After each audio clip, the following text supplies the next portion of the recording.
বলেছিল যে আমি একদিন আমার 6টি ফুল আর লক্ষ লক্ষ প্রজাপতিতে ছেড়ে চলে যাব। এমন একটা দিন আসবে যেদিন আর্মিদের মাঝে সকালে ঘুম থেকে উঠে আর্মিরা ফোন হাতে নিয়ে মনে পড়বে যে আজ বিটিএসদের লাস্ট কনসার্ট বা আজ তাদের ডিসব্যান্ড হওয়ার দিন। আর্মিরা আমাদের 7 রাজাকে হারাবো।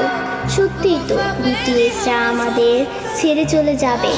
এমন একটা দিন আসবে যেদিন আমাদের অনুপ্রেরণামূলক কথা বলার জন্য বা আত্মবিশ্বাসী গড়ে তোলার জন্য আলেম থাকবে না, নিজের প্রশংসা নিজে করানোর জন্য জিন থাকবে না, আমাদের স্যাড কিং সুকা থাকবে না, একটা মুচকি হাসি দিয়ে সকলকে হাসানোর জন্য যেইভাবে থাকবে না, ক্যামেরার সামনে আর্মিদের সাথে ফ্লাইট করার জন্য জিমিন থাকবে না।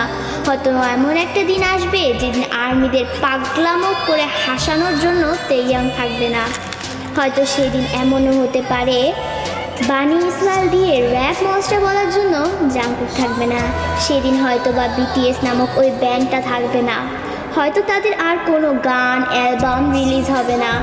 আমরা হয়তো বা আমাদের 7 রাজাকে আর কোনোদিনও ফিরে পাবো না। আমরা আর্মিরাই চাই না যে আমাদের প্রাণপ্রিয় বিটিএস 2027 সালে ডিসব্যান্ড হয়ে যাক, কিন্তু 2027 সালেই হোক বা 2034 সালেই হোক, একদিন না একদিন তাদের সব কিছু ছেড়ে চলে যেতে হবে।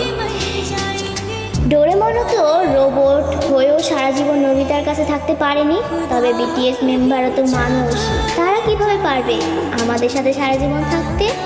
তবে তারপরও আমি বলবো আমাদের প্রিয় বিটিএস কোনোদিনই ডিসব্যান্ড হবে না। তারা আমাদের হৃদয়ের মাঝে চিরকাল থাকবে। দিন শেষে একবার আমাদের রিয়েল আর্মিদের মনে পড়বে আমাদের 7 রাজার কথা, তাদের সেই পাগলামোর কথা, তাদের সেই অনুপ্রেরণামূলক কথাগুলো, এবং এটাই হচ্ছে রিয়েলিটি। আমি কোনোদিনও চাইবো না যে আমার পাগলামো ভালোবাসার মানুষগুলো আমাকে ছেড়ে চলে যাক। তাই আমি সৃষ্টির কাছে দোয়া করি যে সৃষ্টিকর্তা যেন আমাদের প্রিয় 7 রাজাকে কোনো দিনও আমাদের থেকে দূরে না সরায়।